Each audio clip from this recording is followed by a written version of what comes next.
Hey everyone, I'm Anya Esma. Thank you for joining my talk about my spending habits, my money shadows, and my depth year 2019. I'm very excited to be talking to you about this. The depth year subject has been huge in the community for the past few weeks. I basically want to talk to you about my spending habits, how I view them today, how they were before, and how I want to use 2019 to become more conscious of my spending and to possibly work on some of my issues or shadows that I have with money. Oops, I just dropped my notes. So I have separated this video into two parts or two sections. First, I will talk to you about my spending habits and my relationship to money, how it used to be, how it is now. And in the second part, I want to talk to you about the specific goals I have set for my depth year and how they relate to these issues that I have with money. Now, first of all, in case any of you don't know what a depth year is, I want to define it real quick. It is basically a time, it doesn't even have to be a year necessarily, that you spend being more conscious of the things, of the objects that you already have and working with them and valuing them and honoring them rather than amassing more things and expanding the quantity of things that you own rather than focusing on the quality of what you already have. I really like this mindset. And it's a mindset that I try to take generally. I try to solve the problems that I have or the interests that I have with the tools that I have at my disposal before I go out and try to buy anything new. But yeah, that is why when I first heard about the depth year concept, I was like, I don't know if I need to do that. I don't know if it would further my spiritual growth or if it is kind of the opposite of what I need to do. The opposite of a depth year is a width year where you commit to expanding your view rather than staying very focused on one particular subject or object, which is also very appealing to me. But the reason I have decided to do a depth year, even though in the beginning I didn't want to, is because I really sat down and I looked again at the issues that I have pertaining to money. I still think that it's worth exploring, if you know what I mean. Anyway, let me first, so you have some context, talk about my issues with money and the money shadows that I have. Oh, before I start, I want to say real quick, Jessie Huntenberg actually put out a really good video about money shadows, and that was one of the things that first got me thinking. I think she put it out in like sometime this summer this year, and that was the first thing that got me thinking about my spending habits and my own money shadows. I mean, not the first thing in my life, but you know what I mean. It really got me to hone in on that subject. And then I watched Jessica the Story Witch's video and Kellyanne Maddox's video about the depth year. Those were really good both. I will also link them below. And yes, I have kind of found my own way of doing it, which will hopefully help me and inspire me. So when I say I have an issue with underspending, I really mean that. And I don't mean it in a way like, my biggest weakness is being a perfectionist. My biggest weakness is being able to save money very well. Like, I don't want it to sound like that, you know what I mean? Because some people will think like, what? That's not an issue. You're good at saving money. That's awesome. I wish I was. But it's not quite like that. Because as a teenager, I used to spend no money, absolutely no money on clothing, on hobbies, on books, on anything, because I didn't allow myself to spend money because saving was always my first priority. Now, why that was, I could go into that, but that's probably a bit boring. Obviously, money issues in the family, and that kind of seeped into my mindset towards money. I did not allow myself to spend anything. Now, why is that an issue? It is an issue because even today I struggle sometimes with buying things that I don't really need, but that would inspire me. As a teenager, I had absolutely no hobbies beyond the one video game that I played a whole bunch, and that was basically what I did. I didn't spend money on yoga classes or archery classes or sword fighting classes or any of the other things that I maybe would have liked to do, but rather I just didn't spend anything. I didn't find my own clothing style until I was in my 20s. I wore the same things, not the exact same things, but I had a very small selection of clothes, none of which I really loved in the way you can love clothing that I have now discovered. And yeah, basically I didn't spend any money. And that was the normal mindset for me. Now, in order to move out of that in my adulthood, I had to force myself to spend money. The most viable way in which I was able to do this is to tell myself, Anya, you never spent money on anything, so buy that one thing you really want. Now, that's great to get a start on buying, but the more I started buying, or the more I had a normal relationship to buying things, I would still stick to that mindset, Anya, you never spend money on anything, you can buy that. Except that wasn't quite true anymore. It wasn't a logical basis anymore because I was spending money. But I was still telling myself, you're not spending money, you can buy that and that and that. And this didn't become like voluminous overspending or anything. It didn't become a huge issue. But still, I felt like the rationale behind spending money had been taken away from me. It wasn't rational anymore. It wasn't logical anymore. That argument of you never spent money, you can spend money on this. Because it simply wasn't true anymore, because I would allow myself to buy things that I really wanted or really needed. So using that excuse to buy something was kind of false. It's just kind of an ace that you have in your pocket that you can always throw out if you really want something. And this has kind of taken a different shape nowadays. I will get to that in a minute. But that ace is not always viable. It's kind of like having 5 aces. You already spend your 4 awesome aces, and now you're spending a 5th one. And yeah, I don't know where I'm going with this metaphor, but you understand what I mean. I'm sure you do. So in general, you could say that my threshold for what was acceptable spending is very low in general, which means that even nowadays, I'm a very conscious buyer. Before I buy anything, I think about it, sometimes for days, sometimes for weeks, and think about whether I really need it, whether I already have something that's similar. So I already have that mindset of you can't spend money. Now, I want to get a more healthy balance, however, with not allowing myself to spend money and allowing myself to spend money. And my mind has found a funny little dance move to get around this whole you're not allowed to buy anything or you have to think about it before you buy something. And that fun little dance move is to say that it is for my spirituality. I'm a very knowledge-hungry person and a very spiritual person. And, I identify as a witch, so I'm on a magical path.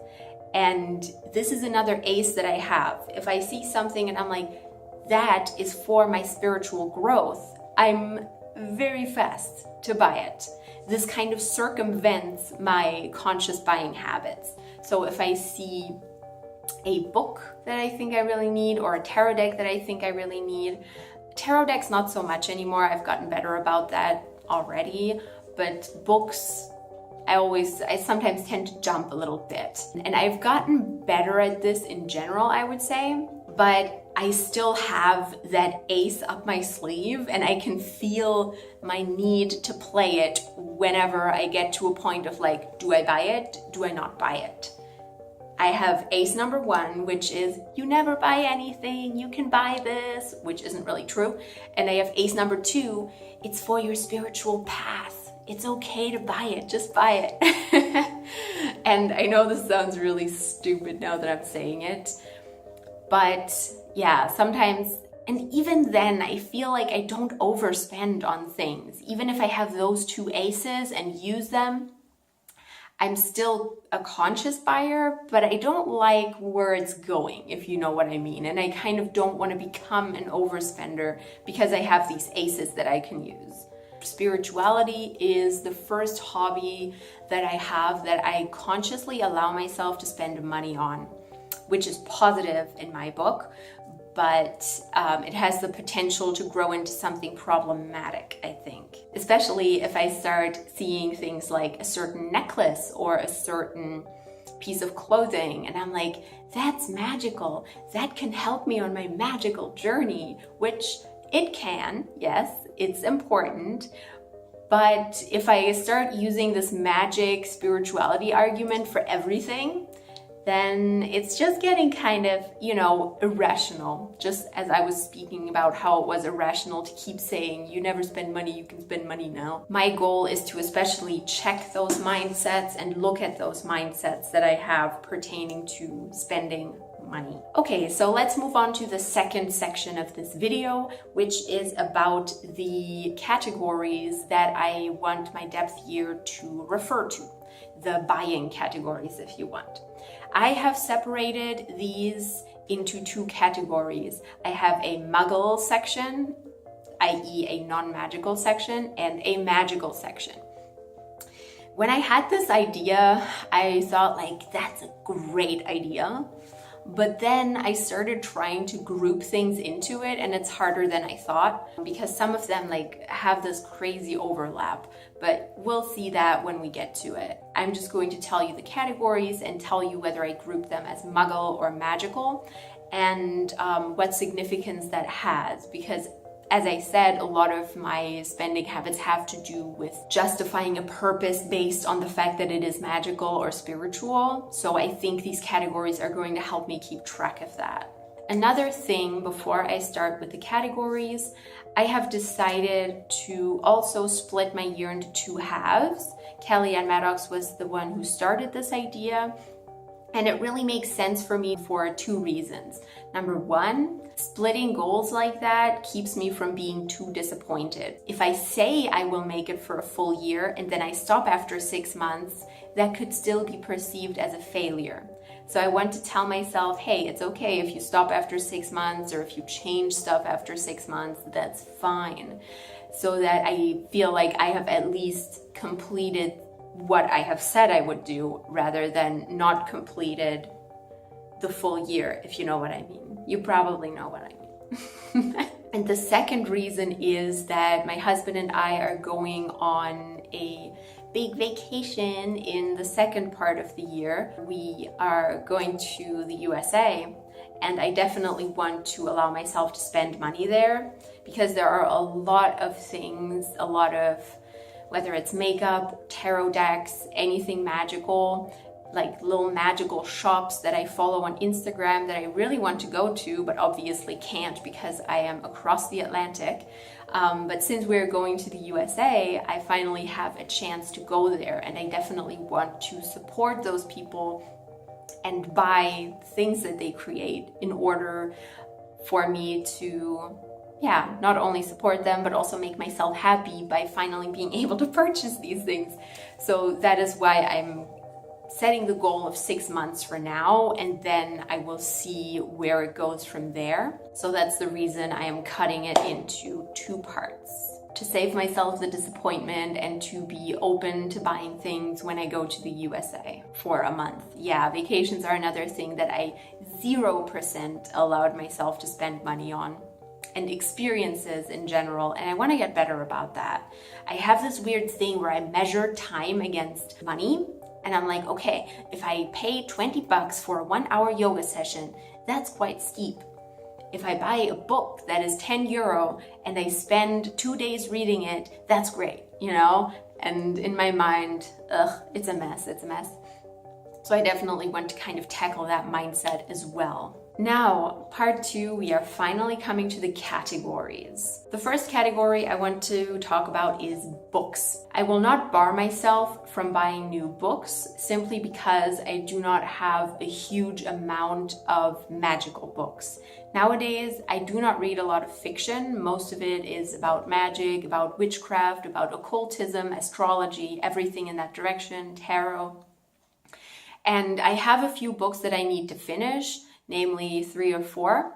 And after I finish those, only then am I allowed to buy another book. Usually I'm very conscious with buying books. I don't buy a lot at once because I'm afraid of being overwhelmed. I just kind of buy one and then read that. Or I never finish it and then buy a new one. And that's the issue. Like, I need to finish the books that I buy. After I finish those books, I am allowed to purchase one more book at a time. Plus, book reviews are kind of becoming important to my YouTube channel, I feel like. And I feel like they are very appreciated by the community. So I don't want to just stop doing book reviews. So I'm definitely allowing myself to buy books because I don't have a huge stack that I'm planning to read. Clothing. This is kind of a complicated one. Do you know, maybe you feel like this too. I have an issue with buying clothing that I need, but that isn't pretty, like socks. If I have a hole in my sock, if I have a hole in 5 pairs of my socks to be more precise, I will still not buy new socks for 2 or 3 months because I tell myself like, what? 10 euro for socks, 20 euro for socks? I can't spend that. In the meantime, of course, I buy at least one dress that is that same amount of money or more that I do not really need. And yeah, it's completely irrational, but I think that I need that dress, but I don't need the socks. It makes no sense. Anyways, so I want to tackle that mindset. So I'm not telling myself to not buy any clothing because I want to buy the clothes that I actually need. I have a lot of clothes, but there are a lot that don't fit me anymore or that are just not quite my style. And I'm going to make an effort to make them work in my style and also declutter a lot of the clothing that doesn't fit me anymore. But at the same time, I'm still kind of finding my style, so I don't want to completely bar myself from it. Yeah, as you can see, we're on to the second point, and I'm not doing like a complete no-buy year. The thing with clothing for me is I will not buy anything for about 2 or 3 months, but then, and you can set the clock for that, I will go online and I will spend a few days like shopping online, looking around, rather than spending a little bit each month. I usually have like, okay, now I need new clothes. And then I try to create a whole outfit and try to kind of buy everything at the same time, which I think is good on one hand, but on the other hand, it does perpetuate that cycle of you never spend money, you can spend money now. Even though maybe I do buy clothes in between, I don't know, hard to explain. I feel like I'm kind of losing it right now. But yes, I will limit my clothes buying, but not too much because I don't buy a ton of clothing. I definitely want to be more conscious of what I actually need rather than buying a bunch of things just because they represent me or because they represent my style, which is beautiful and wonderful to do and magical if you ask me, but I just need to be a bit more careful of that. Oh right, books were magical, by the way, and clothes were muggle category. Books are magical because, as I said, I rarely read any other books that aren't magical. Now, tarot decks, a very interesting topic. This year being 2018, I bought a lot of tarot decks. I kind of expanded my tarot universe, but I stopped doing it in the last few months because I now focus very much on the decks that I really, really want, rather than seeing one and being like, I have to have it. I just put it on my wish list and then I'm okay with not having it forever or for a while. So I'm thinking that maybe I will set like a limit that I can only get two tarot decks in the first 6 months. That seems the most logical to me at this point. Makeup. I'm not that bad about buying makeup. What I am bad about is lipstick. But whenever I have a phase where I'm really into something, for example, I was really into nail polish a few years ago, and I basically have my collection now. When I go to a store, I don't buy a new nail polish because I know that I have most of the colors that I'm ever going to use. And I feel the same way about lipstick at this point. I'm not a big eyeshadow person, and I don't wear foundation. I don't use hairspray. I don't use any hair products really that aren't just to take care of my hair.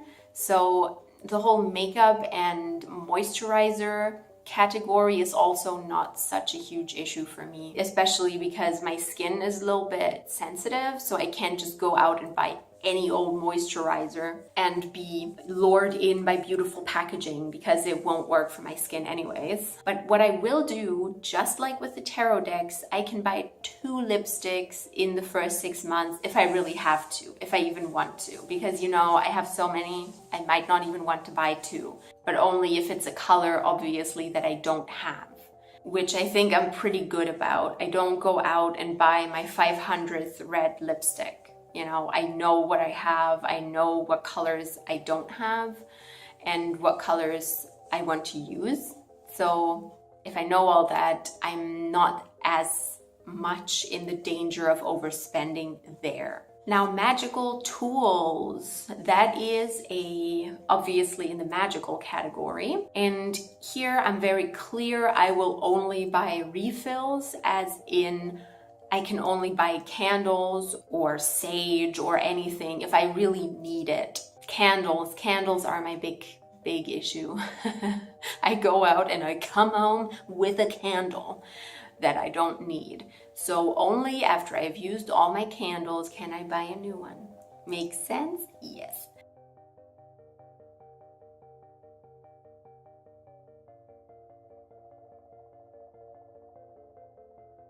So yeah, I'm going to be a little more strict on magical supplies, definitely. Now, eating out.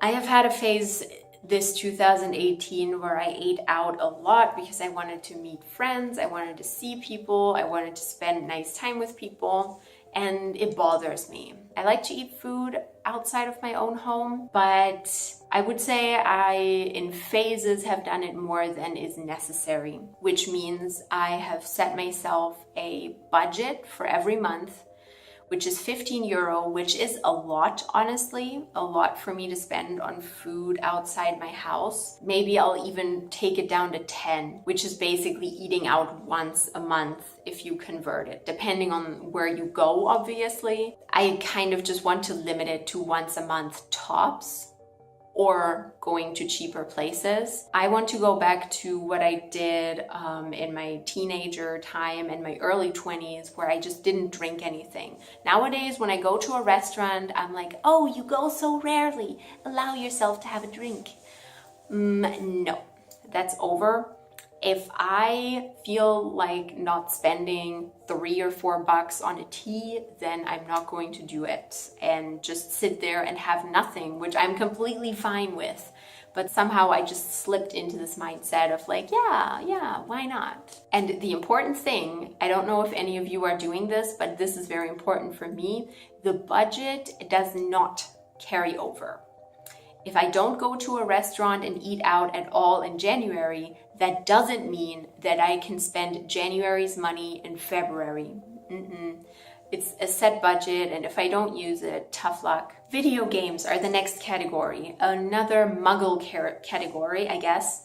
I mean, video games are kind of magical too, but whatever. The point is, I only want to purchase one video game in those 6 months, and I have a huge backlog, especially with my husband, of video games that we've been wanting to play. So I definitely want to put a lot of focus on that backlog in the first 6 months. tea. I want to talk about tea. I had a phase when I was really into tea, like how to prepare it, how to drink it in the right vessel, and, you know, brewing good green tea or white tea.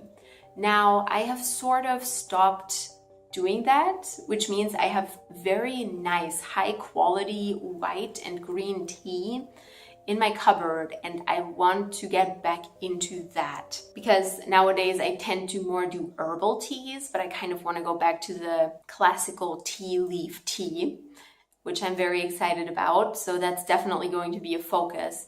And there were times when I was like, yeah, I could buy a very nice new green tea, but I already have really nice green teas and I should just use those. So that is also one of my goals for the first 6 months. Oh, jewelry. Yeah. Jewelry is complicated because I work at a jewelry store, which is good on the one hand because I'm dull to it. It used to be when we got all the new designers, all the new collections, all the new jewelry, I'd be like, I want that and that and that. But I never bought it because obviously it gets very expensive if I did that every time we get new products. So I sort of started getting into a mindset of, you know, you kind of get desensitized. You just become kind of dull. It's like, oh, new jewelry. Okay. And I'm not excited like, I want it. And I think that's very positive. But I still sometimes have the itch to buy something. And I really don't need it. And I hate saying this, but I think I'm going to not allow myself to buy any jewelry for the first 6 months, which is going to be tough. Oh, like this is a really painful one for me, at least. And jewelry is definitely one of those things where I sometimes slip into the magical mindset and I'm like, jewelry is magical. I will use it to enchant myself. And then that's the reason I buy it. My goal is not to buy jewelry. I am expecting that I will fail at this particular goal, but I will do my best. I also have just gotten a ton of jewelry because one of my favorite stores had a sale and Harmony Nice brought out a jewelry collection, and those two mashed together meant money spending. Not huge amounts. Again, I'm talking very small amounts, but as I said, the threshold of what acceptable spending is for me is very low. And then gifts, however, I am fine with. I will buy gifts for people, especially for friends who are the best fucking gift givers ever. It would be just unfair to be like, well, I can't buy you a gift. Tough luck.